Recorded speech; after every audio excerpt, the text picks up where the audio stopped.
बिस्मिल्लाहिर्रहमानिर्रहीम अस्सलाम वालेकुम viewers, welcome to my YouTube channel. इस वीडियो में मैं आपको step by step complete process करके दिखाऊंगा कि आप किस तरह से हज मेडिकल मिशन 2026 के लिए घर बैठे ऑनलाइन अप्लाई कर सकते हैं। इसके लिए आप अपने मोबाइल, लैपटॉप या कंप्यूटर में गूगल क्रोम को ओपन करें। गूगल क्रोम ओपन करने के बाद आपने यहाँ पर सर्च करना है एनटीएस। सर्च करने के बाद आपके सामने एनटीएस की वेबसाइट ओपन होती है, आप इस पर क्लिक करें। पर क्लिक करने के बाद आपके सामने यहाँ पर 3 ऑप्शन शो हो रहे हैं। यहाँ पर सबसे पहले ये कहता है open applications list of candidate, इसके बाद कहता है ऑल रिजल्ट्स। तो आप ओपन एप्लीकेशंस पर क्लिक करें। ओपन एप्लीकेशंस पर क्लिक करने के बाद यहाँ पर आप ये चेक कर सकते हैं एनटीएस की तरफ से जितने भी जॉब के लिए और ये टेस्ट अनाउंस किए गए, इसके अलावा जो भी एडमिशन टेस्ट अनाउंस किए गए वो यहाँ पर आप चेक कर सकते हैं। यहाँ पर टॉप पर ही आपके सामने यहाँ पर ये कहता है ministry of religious affairs and interfaith harmony screening test for Hajj medical mission for Hajj operation 2026। Detail check करने के लिए आप डिटेल पर क्लिक करें। डिटेल पर क्लिक करने के बाद यहाँ पर आप ये चेक कर सकते हैं ये एडवर्टाइजमेंट है। एडवर्टाइजमेंट अगर आप इंग्लिश में डाउनलोड करना चाहते हैं तो इंग्लिश में भी कर सकते हैं। उर्दू में अगर आप डाउनलोड करना चाहते हैं तो यहाँ पर आप उर्दू पर क्लिक हेयर के बटन पर क्लिक करें और इसके साथ बाद यहाँ पर आप ये ऐड भी डाउनलोड करके यहाँ पर चेक कर सकते हैं हज 2026 के लिए हज मेडिकल मिशन की तैनाती। इसके बाद यहाँ पर कहता है सीरियल नंबर में आप यहाँ पर ये शोबा भी चेक कर सकते हैं। इसमें 17 to 18 स्केल वाले स्केल अप्लाई कर सकते हैं। असामियों की जो तादाद है वो है 98 है। Medical officers public health specialist हैं, इसके लिए ये कोटा भी यहाँ पर आप दिया गया, आप ये चेक कर सकते हैं। अहलियत का म्यार भी यहाँ पर आप चेक कर सकते हैं। इसके बाद है पैरामेडिक्स की तादाद, यहाँ पर इनकी जो टोटल तादाद है 196 है, वो भी यहाँ पर आप ये चेक कर सकते हैं। इसके बाद ये इसकी टर्म्स एंड कंडीशन भी दी गई हैं, वो टर्म्स एंड कंडीशन भी आप यहाँ पर चेक कर सकते हैं। दरख्वास्त देने का यहाँ पर तरीक़ेकार भी दिए गए हैं, इसको भी आप डिटेल के साथ चेक कर सकते हैं। इसके बाद अप्लाई करने के लिए यहाँ पर आपके सामने ऑप्शन दे रहे हैं, ये पोस्ट का नाम भी आप यहाँ पर चेक कर सकते हैं। जिस पोस्ट के लिए भी आप अप्लाई करना चाहते हैं उसके सामने यहाँ पर आपके सामने ऑप्शन दे रहे हैं अप्लाई नाउ। तो आप अप्लाई नाउ के बटन पर क्लिक करें। अप्लाई नाउ पर क्लिक करने के बाद यहाँ पर आपके सामने ये रजिस्ट्रेशन फॉर्म ओपन होता है। सबसे पहले आपने अपनी रजिस्ट्रेशन करनी है, इसके बाद फिर आपने अकाउंट को लॉगिन करना है, इसके बाद फिर आपने अपनी प्रोफाइल को क्रिएट करना है। जब आपकी प्रोफाइल 100% कम्प्लीट हो जाती है फिर आप ये जिस कैटेगरी के लिए भी अप्लाई करना चाहते हैं आप अप्लाई कर सकते हैं। तो सबसे पहले रजिस्ट्रेशन करने के लिए यहाँ पर ये कहता है फर्स्ट नेम वाले खाने में आपने अपना नाम का पहला हिस्सा लिखना है। इसके बाद कहता है लास्ट नेम वाले खाने में अपने नाम का आखिरी हिस्सा लिखना है। इसके बाद कहता है सिलेक्शन ऑप्शन, यहाँ पर आपने अपना ऑप्शन सिलेक्ट करने के आप पाकिस्तानी या फॉरनर हैं, पाकिस्तानी वाले खाने में आप पाकिस्तानी सिलेक्ट करें। इसके बाद कहता है CNSE और बे फॉर्म, इस खाने में यहाँ पर आपने अपना शनाख्ती कार्ड नंबर या अपना बे फॉर्म लिखना है। लिखने के बाद नेक्स्ट कहता है मोबाइल नंबर वाला खाने में आपने अपना मोबाइल नंबर लिखना है।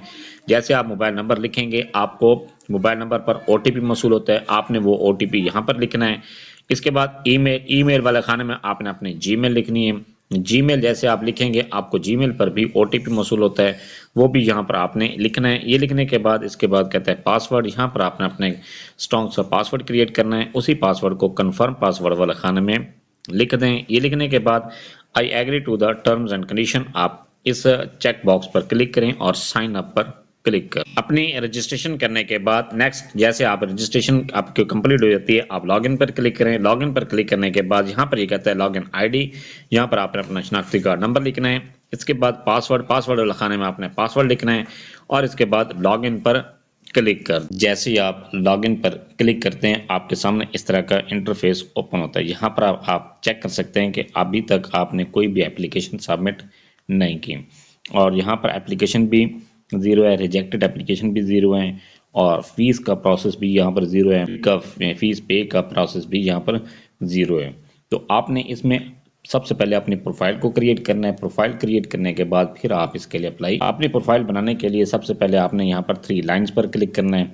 3 लाइन पर क्लिक करने के बाद अपडेट प्रोफाइल पर क्लिक कर दें। अपडेट प्रोफाइल पर क्लिक करने के बाद आपके सामने इस तरह का इंटरफेस ओपन होता है। यहाँ पर ये आपको कहता है फोटो सेक्शन, तो आपने अपनी पहले पिक्चर को अपलोड करना है। पिक्चर अपलोड करने के लिए ब्राउज के बटन पर क्लिक करें। जैसे इस पर आप क्लिक करते हैं आपके गैलरी से अपनी पिक्चर को चूज करें और उसके बाद कहता है कार्ड अपलोड करें। यहाँ पर आपने अपनी शनाख्ती कार्ड को अपलोड करना है। अगर आपका शनाख्ती कार्ड नहीं बना हुआ फिर आपने यहाँ पर अपना बे फॉर्म को अपलोड करना है।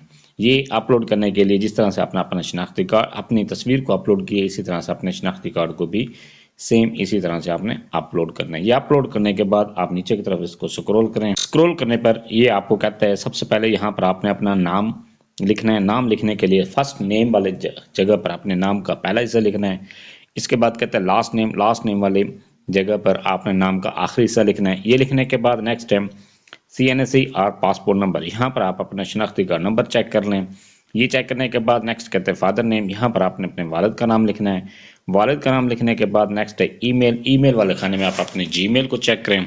जीमेल चेक करने के बाद नेक्स्ट है date of birth. Date of birth के लिए आप यहाँ पर एरो के बटन पर क्लिक करें। इस पर क्लिक करने के बाद आपके सामने ये कैलेंडर शो होता है। आप कैलेंडर में सबसे पहले अपनी बर्थ ऑफ ईयर सिलेक्ट करना है। बर्थ ईयर सिलेक्ट करने के बाद फिर आपने अपनी बर्थ मंथ को सिलेक्ट करना है। मंथ सिलेक्ट करने के बाद फिर आपने डेट सेट करनी है। सेट करने के बाद सेट के बटन पर क्लिक कर दें।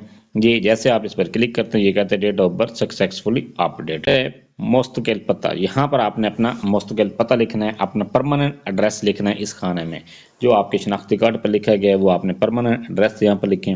ये लिखने के बाद नेक्स्ट कहते हैं पोस्टल एड्रेस। यहाँ पर आपने अपना पोस्टल एड्रेस लिखना है। अगर आपका जो परमानेंट और मुस्तकिल पता दोनों चेंज हैं तो फिर आप परमानेंट एड्रेस वाले खाने में परमानेंट एड्रेस लिखें, और जो करंट एड्रेस है पोस्टल एड्रेस है उस खाने में आप अपना पोस्टल एड्रेस लिखें जहां पर आजकल आपकी। ये लिखने के बाद आप इसको नीचे की तरफ स्क्रॉल, अगर आपका परमानेंट और करंट एड्रेस दोनों सेम है तो फिर आप सेम एज पोस्टल एड्रेस पर क्लिक करें, आपका दोनों को सेम ऑटोमेटिकली लिखे जाएंगे। इसके बाद कहते हैं मोबाइल नंबर। यहाँ पर आप अपना मोबाइल नंबर चेक करें। मोबाइल नंबर चेक करने के बाद नेक्स्ट है अल्टरनेट कॉन्टैक्ट नंबर। यहाँ पर आपने एक और मोबाइल नंबर अपना इंटर करना है। इंटर करने के बाद नेक्स्ट है यहाँ पर प्रोवेंस ऑफ डोमिसाइल। यहाँ पर आपने अपना डोमिसाइल का प्रोवेंस अपना सूबा सिलेक्ट करना है। सूबा सिलेक्ट करने के लिए यहाँ पर जो भी आपका सूबा है वो यहाँ पर आप सिलेक्ट करें। सिलेक्ट करने के बाद नेक्स्ट है डोमिसाइल डिस्ट्रिक्ट। यहाँ पर आपने डोमिसाइल का डिस्ट्रिक्ट सिलेक्ट करें। ये आपके सामने डिस्ट्रिक्ट, ये जो भी आप प्रोवेंस सिलेक्ट करेंगे उसके डिस्ट्रिक्ट आपके सामने इस तरह के शो हो जाएंगे। ये इसके बाद कहते हैं जींस। यहाँ पर आपने अपनी जेंडर सिलेक्ट करनी है, आप मेल हैं फीमेल हैं या ट्रांसजेंडर हैं, जो भी आपकी कैटेगरी है वो यहाँ पर आप सिलेक्ट करें।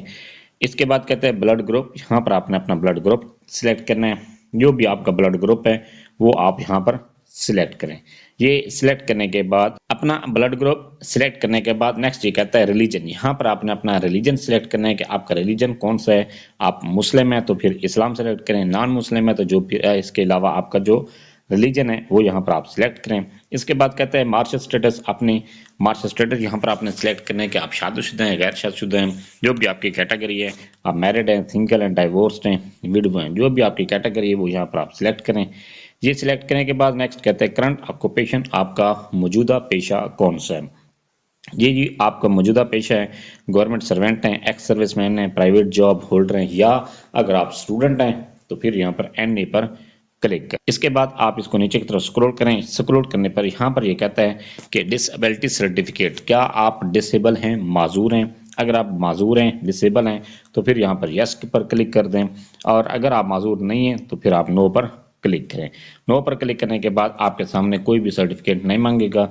अगर आप यस पर क्लिक करते हैं तो फिर ये आपसे कहता है यहाँ पर आपने अपना सर्टिफिकेट अपलोड करना है। यहाँ पर डिसेबिलिटी सर्टिफिकेट अपलोड करें। अपलोड करने के बाद ये कहता है असिस्टेंट रिक्वायर्ड, क्या आपको दौरान टेस्ट क्या किसी असिस्टेंट की ज़रूरत होगी। अगर है तो फिर यस पर क्लिक कर दें। और इसके बाद कहता है कि आपको किस किस्म के असिस्टेंट की ज़रूरत पड़ेगी, व्हील चेयर की है, पर्सन फॉर राइटिंग है, रीडर फॉर विजुअल इम्पेयर्ड है। जो भी आपकी कैटेगरी होगी वो यहाँ पर आपने सिलेक्ट करनी है। अपनी ये कैटेगरी सिलेक्ट करने के बाद आप यहाँ पर ये चेक कर सकते हैं, आपके सामने ये लिखा हुआ आ गया है disability assistant type successfully updated. ये सिलेक्ट करने के बाद आप इसको नीचे की तरफ स्क्रॉल करने के बाद ये आपको कहता है एजुकेशन डिटेल। यहाँ पर आपने अपने एजुकेशन की डिटेल इंटर करनी है। सबसे पहले आपने अपनी मैट्रिक क्वालिफिकेशन इंटर करनी है, फिर इसके बाद आपने इंटरमीडिएट की क्वालिफिकेशन इंटर करनी है। इसी तरह से आपके अगर बैचलर है तो फिर आपने बैचलर इंटर करना है, और इसके बाद आपकी कोई और हाईएस्ट डिग्री है तो जो भी आपकी हाईएस्ट है, लोएस्ट से लेकर हाईएस्ट तक जितनी भी आपकी क्वालिफिकेशन है वो आपने 1 बाय 1 करके इंटर करनी है। अपनी क्वालिफिकेशन इंटर करने के लिए सबसे पहले आपने डिग्री ईयर सिलेक्ट करना है। डिग्री ईयर सिलेक्ट करने के लिए सिलेक्ट ईयर पर क्लिक कर दें।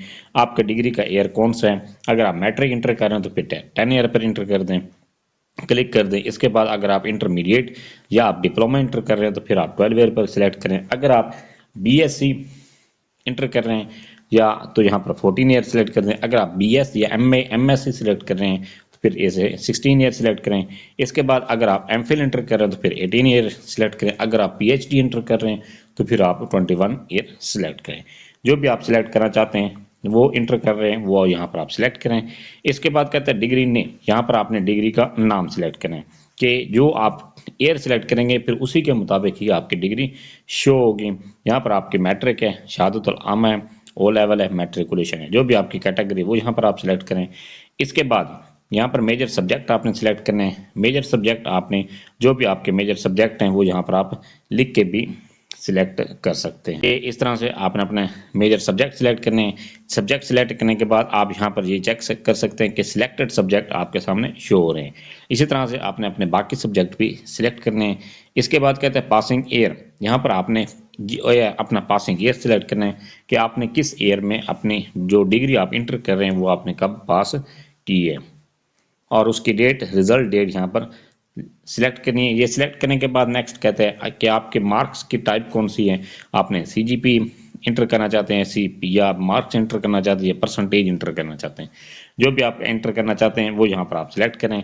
अगर आप मार्क्स सिलेक्ट करते हैं फिर ऑब्टेन मार्क्स और टोटल मार्क्स आपने को लिखने पड़ेंगे। अगर आप यहाँ पर सीजीपीए सिलेक्ट करते हैं तो फिर आपको यहाँ पर अपनी जो ऑब्टेन सीजीपीए, जो आपने सीजीपीए हासिल की है वो लिखें, और इसके बाद टोटल सीजीपीए आप यहाँ पर लिखें। इसके बाद यहाँ पर अगर आप परसेंटेज सिलेक्ट करते हैं तो परसेंटेज सिलेक्ट करने के बाद सिर्फ आपने यहाँ पर ऑब्टेन परसेंटेज सिलेक्ट करनी है, लिखनी है। ये लिखने के बाद नेक्स्ट टाइम बोर्ड और यूनिवर्सिटी, यहाँ पर आपने अपनी बोर्ड या यूनिवर्सिटी को सिलेक्ट करना है। यहाँ पर आप जो भी आपकी बोर्ड या यूनिवर्सिटी है वो यहाँ पर आप सिलेक्ट कर दें। ये सिलेक्ट करने के बाद आपने नेक्स्ट अपनी दूसरी क्वालिफिकेशन को इंटर करना है। ये आपकी इस तरह से एक डिग्री इंटर हो जाएगी। एक डिग्री इंटर करने के बाद ऐड एजुकेशन पर क्लिक करें। ऐड एजुकेशन पर क्लिक करने के बाद आपके सामने दोबारा उसी तरह से ये सारा एप्लीकेशन ये आपके सामने शो होती है। आप इन्हें दोबारा अपनी डिग्री को इंटर करना है। इंटर करने के बाद इसी तरह से फिर आप ऐड एजुकेशन पर क्लिक करते जाएं। आपकी इन्फॉर्मेशन ये एक एक करके आप सारी डिग्रीज को इंटर करते जाएं। ये इंटर करने के बाद नेक्स्ट है एक्सपीरियंस डिटेल। यहाँ पर अगर आपने कहीं पर किसी और फील्ड में आपने वर्क किया हुआ है या आपका किसी और इदारे में आपका काम किया हुआ है तो फिर आप यहाँ पर एक्सपीरियंस की डिटेल इंटर करनी है।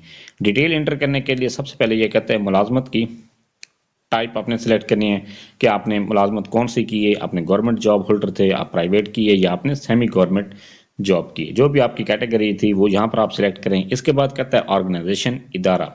यहाँ पर आपने अपने जिस इदारे में आपने काम किए उसका नाम यहाँ पर लिखें। इसके बाद कहता है डेजिग्नेशन, जो आपका ओहदा था वो यहाँ पर आपने लिखना है। ये लिखने के बाद नेक्स्ट डेट फ्रॉम, कि आपने जो जॉब जो इंटर कर रहे हैं वो कब आपने स्टार्ट की थी, और एंड डेट आपने यहाँ पर सिलेक्ट करनी है। अगर आप एंड डेट तक अप्लाई करने तक यहाँ पर अप्लाई उसी इदारे में काम कर रहे हैं तो फिर करंटली वर्किंग पर वाले खाने पर क्लिक कर दें। इसके बाद अगर आपने एक से ज़्यादा आपके इदारों में एक्सपीरियंस है तो फिर आप ये एक एक्सपीरियंस ऐड करने के बाद फिर ऐड एक्सपीरियंस पर क्लिक कर। ये ऐड एक्सपीरियंस पर क्लिक करने के बाद आप यहाँ पर चेक कर सकते हैं कि आपके सामने दोबारा इसी तरह से ये पेज ओपन हो गया है। आप दोबारा अपनी जो दूसरे इदारे में आपने काम किए हैं वो यहाँ पर आप उसकी डिटेल इंटर करें। इसी तरह से अगर आपके 2 या 3 से ज़्यादा डिपार्टमेंट में आपने काम किया हुआ है तो फिर आप उनकी 1 बाय 1 करके इंफॉर्मेशन इंटर करते जाएं। नेक्स्ट है कि अपनी प्रोफाइल कंप्लीट करने के बाद जब आप अपना एक्सपीरियंस को इंटर कर लेते हैं, नेक्स्ट प्रोसेस है कि आपने इसमें ऑनलाइन किस तरह से अप्लाई करना है। अप्लाई करने के लिए आप 3 लाइंस पर क्लिक करें। लाइंस पर क्लिक करने के बाद यहाँ पर आपके सामने ऑप्शन शो हो रहा है ओपन एप्लीकेशंस, तो आप ओपन एप्लीकेशंस पर क्लिक करें। जब आपकी प्रोफाइल 100% कंप्लीट हो जाती है, अपनी प्रोफाइल को कंप्लीट करने के बाद नेक्स्ट है कि आपने अप्लाई किस तरह से करना है। अप्लाई करने के लिए यहाँ पर आपके सामने ऑप्शन दे रहा है, 3 लाइन्स नज़र आ रही हैं। आप इन 3 लाइन पर क्लिक करें। इस पर क्लिक करने के बाद यहाँ पर आपके सामने ऑप्शन दे रहा है ओपन एप्लीकेशंस, आप ओपन एप्लीकेशंस पर क्लिक करें। ओपन एप्लीकेशंस पर क्लिक करने के बाद यहाँ पर आपके सामने ऑप्शन दे रहा है ministry of religious affairs and interfaith harmony screening test for Hajj medical mission for Hajj operation 2026। इसके बाद यहाँ पर एरो के बटन पर क्लिक करें। इस पर क्लिक करने के बाद यहाँ पर ये आपके सामने 2 ऑप्शन शो रहे हैं, एक है मेडिकल ऑफिसर के लिए ये, और दूसरा है पैरामेडिक्स के लिए। जिस कैटेगरी से भी आप बिलोंग करते हैं उस कैटेगरी में यहाँ पर आपके सामने ऑप्शन दे रहे हैं अप्लाई, तो आप अप्लाई के बटन पर क्लिक कर। एरो पर क्लिक करने के बाद यहाँ पर ये कहता है how many hajj duties have you performed with the Pakistan hajj medical mission KSA। Kingdom of Saudi Arabia में आप पहले कितनी हज ऑपरेशन कर चुके हैं या कितनी ड्यूटीज़ कर चुके हैं, जितनी भी आप कर चुके हैं। अगर फ्रेश हैं तो फ्रेश पर क्लिक कर दें। अगर आप एक या दो या तीन जितनी भी ड्यूटीज़ कर चुके हैं वो यहाँ पर आप इस पर क्लिक कर दें। इस पर क्लिक करने के बाद यहाँ पर कहता है in case you have previously performed हज ड्यूटीज़। अगर आप पहले ही हज ड्यूटीज़ कर चुके हैं, फिर आपने यहाँ पर वो साल लिखना है कि आप किस साल में हज ड्यूटी कर चुके हैं। इसके बाद यहाँ पर कहता है are you regular civil servant के, आप सिविल सर्वेंट है प्रोविंशियल गवर्नमेंट के या फेडरल गवर्नमेंट के, जो भी कैटेगरी है वो यहाँ पर आपने यस पर क्लिक कर देना। इसके बाद यहाँ पर कहता है एंटर योर गवर्नमेंट बेसिक पे स्केल। यहाँ पर आपने पे स्केल यहाँ पर सिलेक्ट करना है, जो भी आपका पे स्केल है वो यहाँ पर आपने इस तरह से सिलेक्ट कर देना। इसके बाद ये नेक्स्ट यहाँ पर कहता है एंटर योर करंट डेजिग्नेशन। यहाँ पर आपने अपना डेजिग्नेशन यहाँ पर लिखना है। इसके बाद एंटर ऑर्गेनाइजेशन और डिपार्टमेंट नेम, यहाँ पर डिपार्टमेंट का नाम लिखना है। इसके बाद कहता है enter initial date of joining of your government service as a regular employee. जब आप की रेगुलर एम्प्लॉय हुई थी तो आपने एज आ रेगुलर एम्प्लॉय के तौर पर गवर्नमेंट को कब ज्वाइन किया, जिस डेट को भी आपकी ज्वाइनिंग थी या जिस डेट को भी आप रेगुलर हुए हैं वो यहाँ पर आपने इंटर कर देना है। यहाँ पर इसको सिलेक्ट कर देना है। इसके बाद यहाँ पर कहता है are you presently serving on deputation, कि आप डेपुटेशन पर वर्क कर रहे हैं। अगर डेपुटेशन पर वर्क कर रहे हैं तो यस पर क्लिक कर दें, अगर नहीं कर रहे तो नो पर क्लिक कर दें। इसके बाद कहता है what is the status of your present organisation, आपके जो प्रेजेंट ऑर्गेनाइजेशन का क्या क्या स्टेटस है, वो फेडरल है या प्रोविंशियल है या जिस कैटेगरी से भी आप बिलोंग कर रहे हैं वो यहाँ पर आपने सिलेक्ट कर देना है। ये यहाँ पर सिलेक्ट करने के बाद नेक्स्ट यहाँ पर कहता है आर जो ड्रैंक और सैलरी, क्या आप एजीपी ऑफिस से सैलरी हासिल कर रहे हैं। अगर हासिल कर रहे हैं तो यहाँ पर यस पर क्लिक कर दें। इसके बाद यहाँ पर कहता है are you medically and physically fit, क्या आप मेडिकली फिजिकली फिट हैं और आपको कोई भी हेल्थ इशू नहीं है, कि कोई भी आपको डायबिटिक या क्रोनिक डिजीज़ नहीं है या हार्ट पेशेंट आप नहीं है, तो यहाँ पर आपने यस पर क्लिक कर देना है। इसके बाद यहाँ पर कहता है have you ever done a हज, क्या आप पहले ही इस ड्यूटी के अलावा आप अपनी तरफ से कोई हज कर चुके हैं। अगर हज कर चुके हैं तो यस पर क्लिक करें, अगर नहीं कर चुके तो नो पर क्लिक करें। इसके बाद यहाँ पर कहता है कि क्या आपकी जो फैमिली मेम्बर या आप मियाँ बीवी में से कोई भी इसी कैटेगरी के लिए अप्लाई कर रहे हैं। अगर कर रहा है तो यहाँ पर आपने यस पर क्लिक करना है। अगर मियाँ बीवी दोनों ही गवर्नमेंट मुलाजिम है और दोनों इसके लिए अप्लाई कर रहे हैं तो फिर यहाँ पर आपने यस पर क्लिक करना है। अगर नहीं कर रहे तो फिर यहाँ पर नो पर क्लिक करना है। या अगर आपके फैमिली मेम्बर में से आपके बहन भाई भी इसके लिए अप्लाई कर रहे हैं तो यहाँ पर आप यस पर क्लिक करना है। अगर नहीं कर रहे तो नो पर क्लिक कर दें। इसके बाद यहाँ पर कहता है how many years of service or experience do you have in the required field, इस फील्ड में आपका कितना एक्सपीरियंस है। 3 साल का या 4 साल का, जिस साल का भी है, जितने साल के भी आपका एक्सपीरियंस है वो यहाँ पर आपने इंटर करना है। यहाँ पर आपने सेलेक्ट कर देना है। इसके बाद यहाँ पर कहता है to have FRCSR FCPSR FRCP certificate, के आपके पास ये CA FRC या FCPS सर्टिफिकेट हैं। अगर आपके पास हैं तो यहाँ पर आपने जो भी आपके पास सर्टिफिकेट है वो यहाँ पर आपने सेलेक्ट कर देना। इसके बाद यहाँ पर कहता है सिलेक्ट यूर रेलिवेंट कैटेगरी, यहाँ पर आपने अपनी कैटेगरी को सिलेक्ट करना है। जो भी आपकी रेलिवेंट कैटेगरी है वो यहाँ पर आपने इस तरह से सिलेक्ट कर देना है। इसके बाद एंटर ऑर्गेनाइजेशन, यहाँ पर अपने जो हॉस्पिटल है जहाँ पर आप काम कर रहे हैं उसका यहाँ पर मुकम्मल एड्रेस लिखना है, यहाँ पर नाम लिखना है। इसके बाद यहाँ पर कहता है whether your degrees are attestation from the ministry of foreign affair and ministry of health, क्या आपकी जो डिग्री है वो मिनिस्ट्री ऑफ फॉरेन अफेयर्स से या मिनिस्ट्री ऑफ हेल्थ से अटेस्टेड है। अगर अटेस्टेड है तो यहाँ पर यस पर क्लिक कर दें, अगर नहीं है तो नो पर क्लिक कर दें। इसके बाद यहाँ पर कहता है टेस्ट प्रायोरिटी 1, यहाँ पर आपने टेस्ट प्रायोरिटी 1 सेलेक्ट करना है। जो भी आपकी करीब तरीन टेस्ट है वो यहाँ पर आपने टेस्ट सेलेक्ट कर देना। अगर आप एक ही टेस्ट को दोनों कैटेगरी में भी सिलेक्ट कर सकते हैं, प्रेफरेंस 1 में भी सिलेक्ट कर सकते हैं दोनों में, और प्रेफरेंस 2 में भी यहाँ पर आप सिलेक्ट कर सकते हैं। इसके अलावा अगर आप दोनों को डिफरेंट सेलेक्ट करना चाहते हैं तो यहाँ पर डिफरेंट ही सिलेक्ट कर सकते हैं। इसके बाद आपके सामने ऑप्शन दे रहे हैं अप्लाई, तो यहाँ पर आपने सारे तमाम कैटेगरीज को चेक करने के बाद अपने जो क्वेश्चनर्स हैं उनको आंसर को चेक करें कि आपने सही दिए या गलत दिए। ये चेक करने के बाद अप्लाई के बटन पर क्लिक करें। जैसे आप अप्लाई के बटन पर क्लिक करते हैं तो आपका अप्लाई हो जाता है। इसके बाद नेक्स्ट प्रोसेस है कि आपने चालान को डाउनलोड करना है और चालान को पे करना। अप्लाई करने के बाद नेक्स्ट आपने चालान को किस तरह से डाउनलोड करना है। चालान डाउनलोड करने के लिए 3 लाइन पर क्लिक करें। इसके बाद माई एप्लीकेशंस पर क्लिक कर माई एप्लीकेशंस पर क्लिक करने के बाद यहाँ पर आपके सामने इस तरह का इंटरफेस ओपन होता है। यहाँ पर आप ये चेक कर सकते हैं कि आपने जो अप्लाई किए है वो यहाँ पर आपका जो एप्लीकेशन नंबर भी यहाँ पर आपने चेक कर सकते हैं, पोस्ट का नाम भी यहाँ पर चेक कर सकते हैं। एप्लीकेशन स्टेटस भी यहाँ पर चेक कर सकते हैं और फीस का स्टेटस भी यहाँ पर चेक कर सकते हैं। इसके बाद यहाँ पर आपके सामने ऑप्शन शो हो रहा है फीस स्लिप, तो आप यहाँ पर फीस स्लिप पर क्लिक करें। जैसे इस पर क्लिक करते हैं तो यहाँ पर आपके सामने आपका चालान डाउनलोड हो जाता है। चालान डाउनलोड करने के बाद आपके चालान में ही इनवाइस नंबर होती है, उस इनवाइस नंबर को आप जैज़ कैश ईजी पैसा पे इंटर करें और अपने चालान को पे कर सकते हैं। आपने चालान को जैज़ कैश ईजी पैसा के थ्रू किस तरह से पे करना है उसका लिंक मैंने डिस्क्रिप्शन में दिया हुआ है, वो 1-2 मिनट की वीडियो है, वो देखकर आप अपने चालान को आसानी के साथ घर बैठे ही पे कर सकते हैं। इसके बाद नेक्स्ट है, जब आपका चालान पे हो जाता है, चालान पे करने के बाद यहाँ पर जब आपका पेमेंट स्टेटस में अगर दोबारा आपको चेक करते हैं, इसी पोर्टल को दोबारा स्क्रॉल करें और तो यहाँ पर आपके सामने पेड अनपेड से पेड का स्टेटस चेंज हो जाता है। इसके बाद नेक्स्ट है एप्लीकेशन स्टेटस, अभी तक आपका अंडर प्रोसेस आ रहा है, तो ये एप्लीकेशन स्टेटस जब आप कि रोल नंबर स्लिप इशू होती है तो आपके रोल नंबर स्लिप में ही अंडर प्रोसेस वाले ये सेक्शन ख़त्म हो जाएगा। फिर यहाँ पर आपके रोल नंबर स्लिप शो हो जाएगी और आप अपनी रोल नंबर स्लिप को चेक कर सकते हैं। जब आपका रिजल्ट अनाउंस होगा तो रिजल्ट में भी यहाँ पर अंडर प्रोसेस वाले सेक्शन में ही आप अपने रिजल्ट भी चेक कर सकते हैं। ये था सारा प्रोसेस के क्या आप किस तरह से मेडिकल हज मिशन के लिए घर बैठे ऑनलाइन अप्लाई कर सकते हैं। Thanks for watching. अगर वीडियो अच्छी लगी है चैनल को सब्सक्राइब कर दें, लाइक एंड शेयर कर दें।